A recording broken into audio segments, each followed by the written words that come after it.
আর একজন হাসনাত আব্দুল্লাহ, ও নিয়ে গেছে 10 কোটি টাকা। কুমিল্লা জেলা পরিষদের প্রশাসক মোহাম্মদ মোস্তাক মিয়ার বক্তব্যে জবাব দিয়েছেন জাতীয় নাগরিক পার্টির নেতা হাসনাত আব্দুল্লাহ। তাদের মধ্যে কথোপকথনের একটি কল রেকর্ড এশিয়া পোস্টের হাতে এসেছে। রাজস্ব খাত থেকে 5 কোটি টাকা আর 10 কোটি টাকা দেবী না, রাজস্ব খাত না, সব খাত মিলে আমার জেলা পরিষদের মাধ্যমে আপনার এলাকায় গেছে। আমি যেটা বলতে চাইছি যে আপনারা বৈষম্য বিরোধী আন্দোলন করছেন, এখন আপনার উপজেলায় গেছে 10 কোটি, প্রায় 10 কোটির কাছাকাছি, আর ওইখানে গেছে 15 কোটি। তা আপনি টাকা খাইছেন সেটা তো আমি বলি নাই।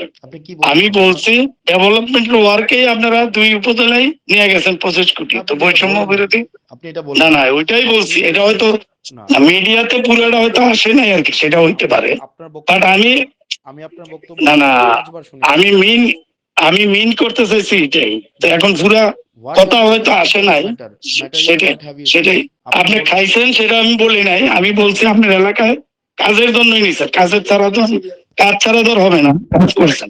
কুমিল্লা 4 আসনের এই সংসদ সদস্য বলেছেন, জেলা পরিষদের প্রশাসক যেই টাকার কথা বলেছেন সেটি উপজেলার জন্য বাজেট বরাদ্দ, সে টাকা তাকে দেয়া হয়নি। কুমিল্লা জেলা পরিষদের প্রশাসক মোহাম্মদ মোস্তাক মিয়া শনিবার দুপুরে কুমিল্লা শিল্পকলা একাডেমিতে এক অনুষ্ঠানে অভিযোগ করেন, এনসিপির মুখপাত্র আসিফ মাহমুদ সজীব ভূঁইয়া অন্তর্বর্তী সরকারের উপদেষ্টা থাকাকালে কুমিল্লা জেলা পরিষদ থেকে 15 কোটি টাকা নিয়েছেন, আর এনসিপির দক্ষিণাঞ্চলের মুখ্য সংগঠক হাসনাত আব্দুল্লাহ নিয়েছেন 10 কোটি টাকা। জেলা পরিষদ প্রশাসকের এই বক্তব্যের বিষয় জানতে চাইলে হাসনাত আব্দুল্লাহ বলেন, জেলা পরিষদের প্রশাসক যে কথা বলেছেন তিনি সেটি দ্বারা উপজেলার জন্য বাজেট নেয়ার কথা বুঝিয়েছেন, আর উপজেলার জন্য বাজেটের টাকা তো আর আমাকে দেয়া হয়নি। হাসনাত আব্দুল্লাহ বলেন, এই বরাদ্দ স্থানীয় সরকার বিভাগ থেকে দেয়া বিশেষ বরাদ্দ, যেটি জেলা পরিষদের মাধ্যমে ব্যয় হয়েছে।